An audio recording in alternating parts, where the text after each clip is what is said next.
And the subject of sports agents dominated talk today during that opening session of the 2010 SEC Football Media Days. And as our John Huddleston reports, coaches in the SEC are just about fed up with unscrupulous agents who don't play by the rules. And if they'd quit acting like pimps and act like professionals, we wouldn't have this problem. Alabama coach Nick Saban wasted no time lashing out at sports agents during the first round of SEC Media Days. The coach is upset with an ongoing investigation involving defensive end Marcell Dareus.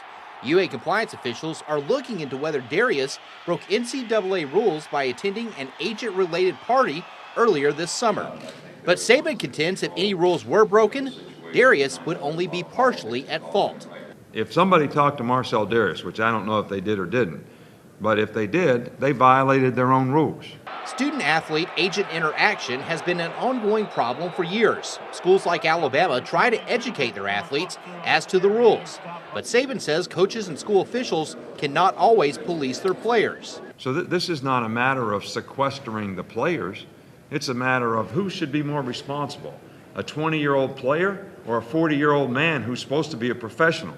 And while Saban might be the loudest talker, he's not the only one talking about the agent issue here at SEC Media Days. Everybody from players to other coaches to the commissioner has something to say on the issue. Conference Commissioner Mike Slive calls it a national problem and says change should come on the national level. The NCAA legislation is currently in place, as well-meaning as it is as much a part of the problem as it is part of the solution. While Slive is calling for a new policy, Saban and his coaching peers contend that any change on the NCAA's part would be meaningless unless the NFL steps up to make agents more accountable. That agent has to pay a heck of a price because the athlete's going to pay a heck of a price.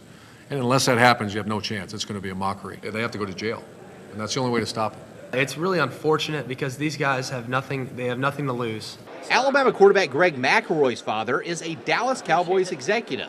Having grown up around the profession and now playing as an amateur, the QB has a unique perspective. I think the NFL has got to do something when it comes to holding these agents liable.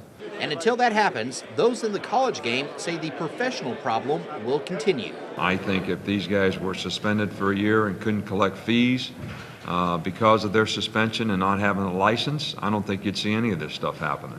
In Hoover, John Huddleston, WVUA Sports.